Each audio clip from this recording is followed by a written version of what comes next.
All right, so we're going to go ahead and we're going to get started on our barbecue burn ends. This was by far the most challenging thing I've made to date. Um, and you'll see why as we kind of go along, and I'll explain a little bit about that. So what I'm doing here is I'm actually prepping the brisket. So you're going to use a large brisket, around probably 8 pounds. And in this, what I'm doing right here is I'm cutting off the hard fat.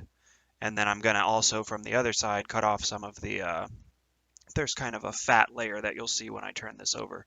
And you want to cut quite a bit of that off. You want to get just a thin layer on there to protect the meat from the heat. And that will all render down and just make these burn ends really, really good. If you do it right. And again, burn ends are very difficult, so it may not end up that way for you. But if you're willing to give it a try, this was honestly one of the best meats I've ever tasted. Okay, so now here what I'm doing is I'm gonna end up trying to cut out a little bit more of this hard fat here, and then I think if I do it here, I'm not quite sure, but I'll be cutting into the meat. And actually I learned this afterwards. What you're gonna want to do is you're gonna want to separate the point from the flat. So you can see how part of this is thicker, the part on the left here, now that I've turned it over, and that's the point, and that's the part that you're going to want to use for your burn ends. Now I use the whole thing, and honestly it all tasted really good. The flat will not be as tender because it's a little bit too thin, and it won't cook quite right. And there you can see we've got a little visitor over there in the corner. That's one of our dogs.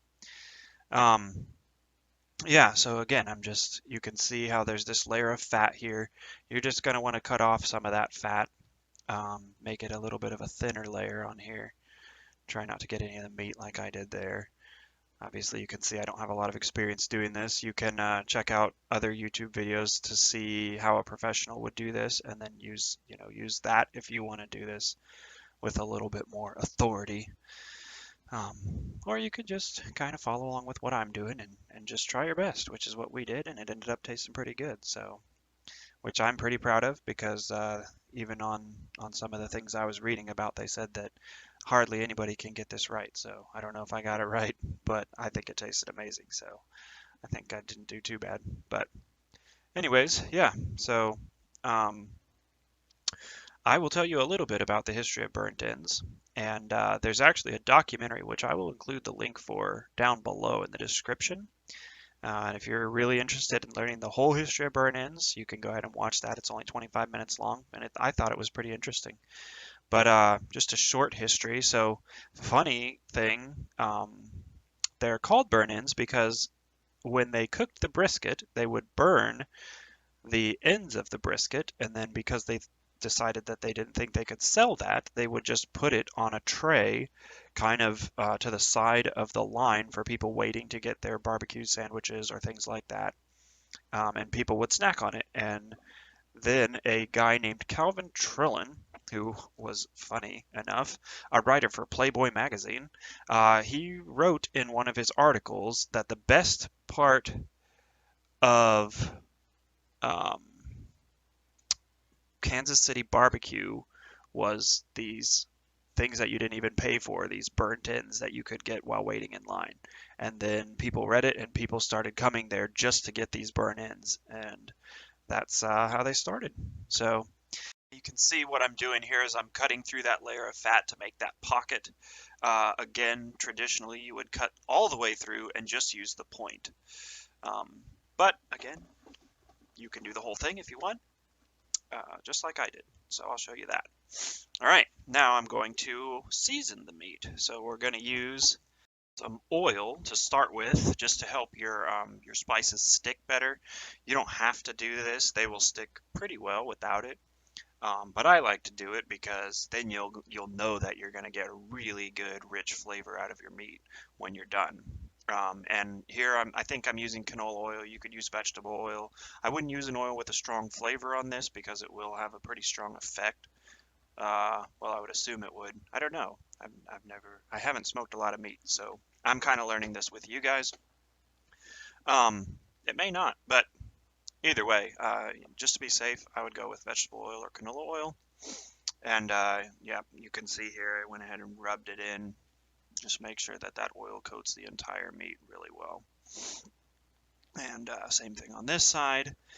And then I'm going to use kosher salt, black pepper, and garlic powder on the whole thing, on your sides, on both the front and the back, and your sides, and even in your pocket. You want to get a lot of salt, pepper, and garlic powder in the whole thing. Now, in this part, you don't actually want to rub it in because that will actually make you lose some of the flavor, and you don't need to when it's smoked like this.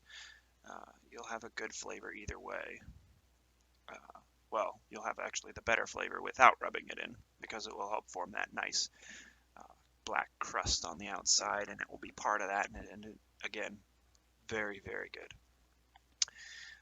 So yeah, a little bit more about that history of burnt ends. So after Calvin Trillin had popularized it and people started showing up, restaurants decided, hey, wait a minute, if people want this, then we should learn how to make it. And so, through trial and error, and this was actually in the 70s when this first started. So this is a really new phenomenon. It hasn't been around about 50 years, which is kind of cool, but it's actually very difficult to make. And so, it took them a fair amount of time with experimenting to get the entire brisket to make burnt ends, or as I said before, the point at least. But I did, like I said, made it with both pieces, and it ended up tasting okay. And so there's the pepper that I'm using. Again, there's no formal amount. You're not weighing this out or anything like that. You just use how much you need to get the entire surface coated. Um, and so, yeah, then people started trying to make it, everywhere in Kansas City. And finally, they did end up perfecting it. And that's what you're seeing here is a really popular recipe. And the key and the reason why it's so hard is because you have to cook it at a low temperature for a very long time,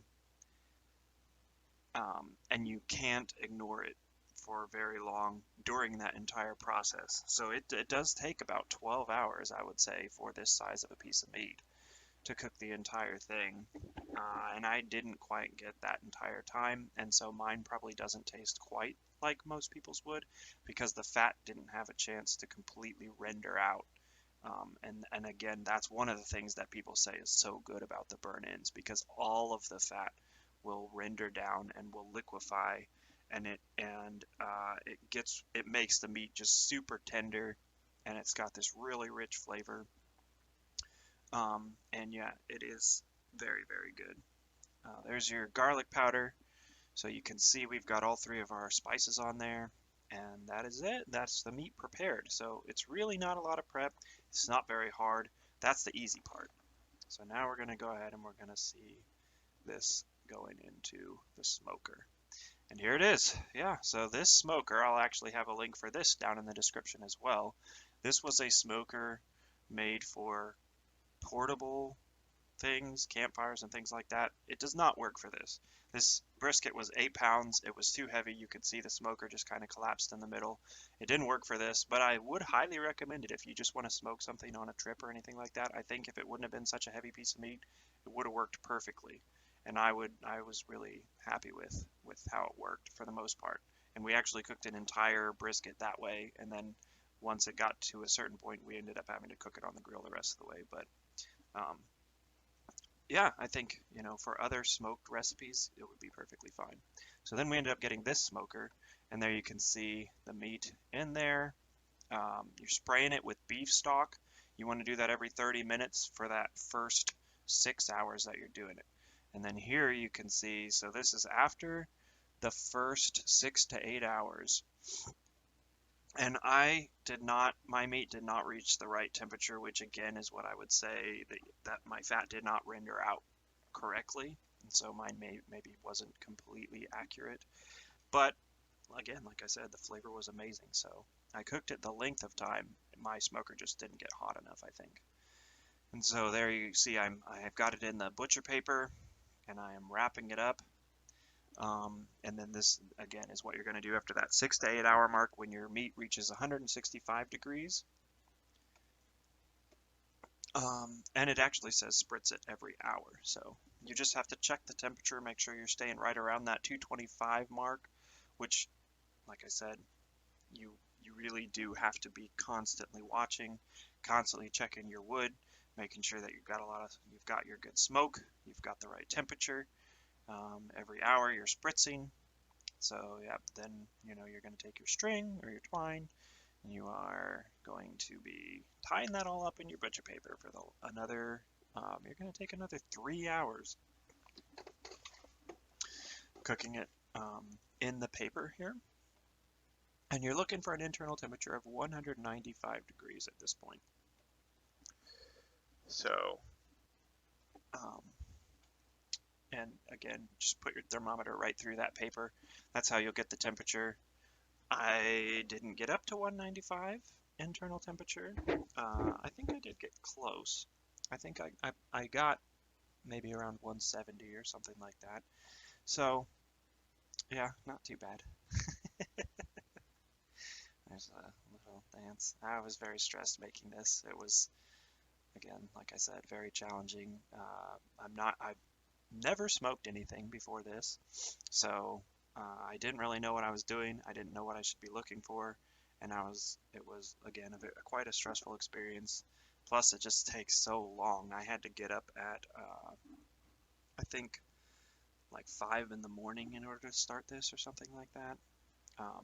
So yeah, there's that aspect of it too. But there you go. And then here it's fully cooked, and we've taken it inside, and then you're going to cut it into cubes. You're looking for about 1 inch to 1.5 inches in terms of your measurements for your cubes here.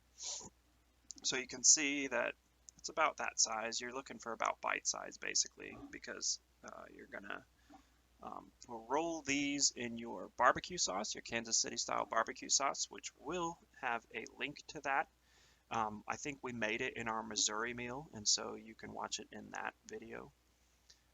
This recipe that we used for this one, we did use a different recipe. It was almost the same, but I think I like that recipe a little bit better. So I would have used the Missouri recipe if I was going to make this again. So there you can see we've got our barbecue sauce in the bowl. We're going to toss our meat in there, and you're going to get your meat completely coated in that barbecue sauce. And then once you've done that, then you will put it back into the smoker. Oh yeah, and we've also got, so this is a cup of Kansas City style barbecue sauce and a half cup of dark brown sugar here. So the brown sugar is also in there. And that is, oh man, so good, so good. So what the main thing to look for here is that you want to do this as quickly as possible. So I would maybe even when you do this, if you're going to go ahead and try this recipe, have multiple people, maybe at least 2 people, maybe even 3 or 4 people participating in this step so that you can do it as quickly as you can, because what you don't want is for your meat to completely cool off before you can get it back in the smoker, because you're going to want your meat to cook for the entire 1 to 2 hours at this point. Now we didn't have that much time. You can't really tell, but it was starting to get late by this point. So we did not end up having 2 hours, and when we finished it was like 8 o'clock or something like that. So, we were already done eating. We had to get something else to eat for the night. Yeah, this recipe was very stressful. So, but if you do it, hopefully you have a better smoker than I did, and you can have a set temperature. Your wood will be more manageable, something like that. But yeah, my smoker was,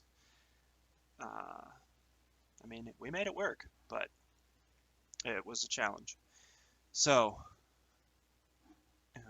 we did not serve this with a slice of white bread, in case you're reading the recipe and you see that.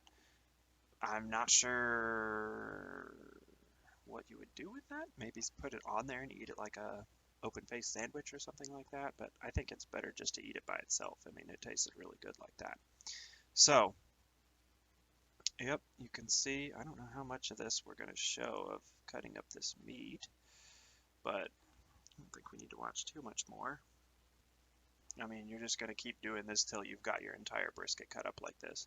And you can kind of tell, so one thing I will point out here is that you can see how there's a little bit of a difference between the point, which is that thicker part, and the flat, which is that thinner part. So, you know, they were very different in terms of how they were cooked. And I think that's why you would have the flat was a little bit tougher because it doesn't have a lot of that fat, the same fat content as the point, which had a lot more of the fat in there, was a thicker piece of meat and different things like that. I am going to try this again in the future, hopefully with a little bit of a better smoker and maybe have a little bit of a better result with that as well. All right, finally done cutting all that up. It does take a while. Again, I would use multiple people. And then all we've got to do now is just toss that in the barbecue sauce and the brown sugar. Get that again really well coated because you want every piece to be completely covered so that every piece will have that caramelization on all sides so that each burn end is just amazing and delicious. And there it is.